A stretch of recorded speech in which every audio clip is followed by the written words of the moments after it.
245వ నామం చక్రరాజనికేతనాయై నమః. అంటే జగచ్చక్ర కేంద్రమే నిలయంగా కలది అని ఈ నామానికి అర్థం. అంటే చక్రాలలో చక్రరాజం అంటే చక్రములలో గొప్పదైన దానిని, నికేతన అంటే నిలయముగా కలిగింది అని అర్థం. సూర్యుడు కేంద్రంగా ఉండి మిగిలిన గ్రహ ఉపగ్రహాలు తిరుగుతూ ఉండే వ్యూహాన్ని సూర్య కుటుంబం అంటారు.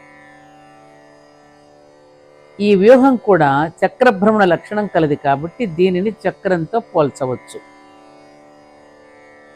ఇటువంటి సూర్యులే మనకు ఆకాశంలో కనబడే తారలు, అంటే స్టార్స్, నక్షత్రాలు కాదు, స్టార్స్, తారలు. ప్రతి తారకు సూర్యుడికి ఉన్నట్లే వారి వారి కుటుంబ వ్యూహాలు ఉంటాయి. అవి కూడా చక్ర వ్యూహాన్ని కలిగి ఉంటాయి. జగత్తులో ఉన్నటువంటి అన్ని తారకుల చక్ర వ్యూహాలకు సామూహికమైన ఒకే ఒక చక్రాన్ని కనుక ఊహిస్తే దాన్ని జగచ్చక్ర వ్యూహం అంటారు. ఈ జగచ్చక్ర వ్యూహంలోని కేంద్రాన్ని అనుసరించి అన్ని చక్ర వ్యూహాల కదలికలు ఆధారపడి ఉంటాయి. అందువలనే ఈ జగచ్చక్రాన్ని చక్రరాజంగాను, దాని కేంద్ర బిందువును అమ్మవారి నిలయంగాను సమన్వయించుకోవాలి. ఇంతకు పూర్వం మనం చెప్పుకున్నట్టుగా ప్రతి దేవతకు వేరువేరు యంత్రాలు, మంత్రాలు, తంత్రాలు ఉంటాయి. యంత్రాలనే చక్రాలను కూడా అంటారు. దేవతాపరమైన చక్రాలన్నింటిలో విశిష్టమైనది ఏమిటి? అన్ని చక్రాలకు ఆధారభూతమైన శ్రీచక్రాన్ని చక్రరాజము అంటారు. ఆ చక్రంలోని బిందువు వద్ద అమ్మవారు ఉంటుంది కాబట్టి చక్రరాజనికేతన అనే పేరు అమ్మవారికి వచ్చింది. కాబట్టి ఈ అర్థం ఇక్కడ చెప్పుకుంటే మళ్ళీ ఈ స్తోత్రానికి చివరిలో వస్తుంది. ఏది? శ్రీచక్రరాజ నిలయ అన్న 996వ నామం. మళ్ళీ ఇదే అర్థం చెప్పుకోవలసి ఉంటుంది. అందుకని ముందు చెప్పిన అర్థం ఇక్కడ చెప్పుకుంటే సరిపోతుంది. జగచ్చక్ర కేంద్రమే నిలయంగా కలది అని ఈ నామానికి అర్థం. అమ్మవారి యొక్క 246వ నామం పార్వత్యై నమః. పార్వతి అంటే పర్వతరాజ పుత్రి. ఆమెకి పేరు ఎలా వచ్చింది? పర్వతాలన్నింటికి రాజు అంటే అధికుడు హిమవత్ పర్వతం. ఈ హిమవత్ పర్వతేశ్వరుని యొక్క కుమార్తె కాబట్టి అమ్మవారికి పార్వతి అనే పేరు వచ్చింది.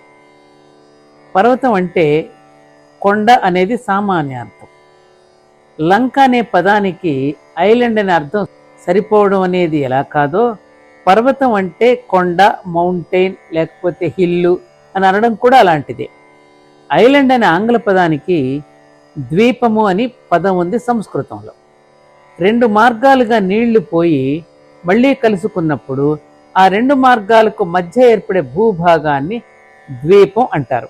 అయితే మరి లంక అనే పదానికి ఆంగ్ల పదం ఏమిటంటే ఈక్వేటర్, అదే భూమధ్య రేఖ. ప్రస్తుతం పర్వతం అనే పదానికి కూడా శాస్త్రీయమైన అర్థం వేరే ఉంది. భూగోళాన్ని నారింజకాయలోని తొనలలాగా నిలువుగా కోస్తే వచ్చే భాగాలను ఖండాలు అంటారు. నారింజకాయలోని తొనలలాగా నిలువుగా కోస్తే వచ్చే భాగాలను ఖండాలు అంటారు. వీటిని జ్యోతిష్ శాస్త్రంలో కానీ భూగోళ శాస్త్రంలో కానీ లాంగిట్యూడ్స్, అదే రేఖాంశ లేక తులాంశ రేఖలు అంటారు. భూగోళంలో ఉండే ఉత్తరార్ధగోళాన్ని జంబూద్వీపం అంటారు. భూగోళంలో ఉండే ఉత్తరార్ధగోళాన్ని జంబూద్వీపం అంటారు. ఈ జంబూద్వీపంలో కొంత ప్రదేశాన్ని భరతవర్షం అంటే ఆ భరతవర్షంలో ఉండే ఒక ఖండాన్ని భరతఖండం అంటారు.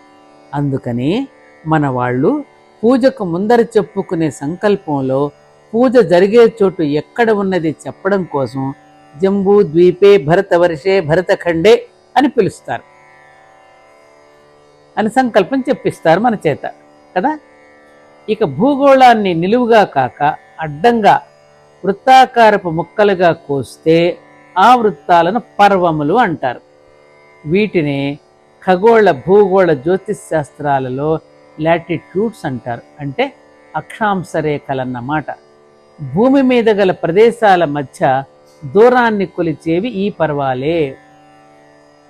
అంటే భూమి మీద ప్రదేశాలను కొలిచేందుకు ఉపయోగపడే వాటిని పర్వములు అంటే నోడల్ పాయింట్స్ అంటారన్నమాట. భూమి మీద సూర్యుని వల్ల కలిగే తమ నీడలను బట్టి కొండలు భూమిని కొలుస్తాయి. భూమి మీద సూర్యుడి వల్ల కలిగే తమ నీడలను బట్టి కొండలు భూమిని కొలుస్తాయి. కాబట్టి కొండలకు పర్వతాలని పేరు వచ్చింది.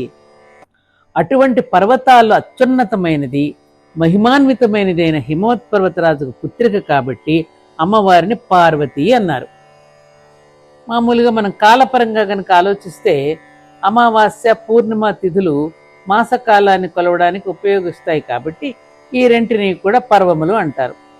చెరుకుగడలో చూడండి, కణుపులు చెరుకుగడ పొడవును కొలవడానికి ఉపకరిస్తాయి కాబట్టి ఆ కణుపులను కూడా పర్వములు అంటారు. అలాగే మహాభారత విస్తృతిని కొలిచి చెప్పడానికి ఉపయోగిస్తాయి కాబట్టి దాన్ని కూడా 18 భాగాలకు కూడా 18 పర్వాలనే పేరు పెట్టారు. ఇప్పుడు అర్థమైంది కదా. అందుకని పర్వతరాజు పుత్రిక కాబట్టి అమ్మవారికి పార్వతి అనే పేరు రావడంతో పాటు ఈ పర్వము అనే దానికి ఇన్ని రకాలుగా మనకి అర్థాలు ఉన్నాయన్నమాట.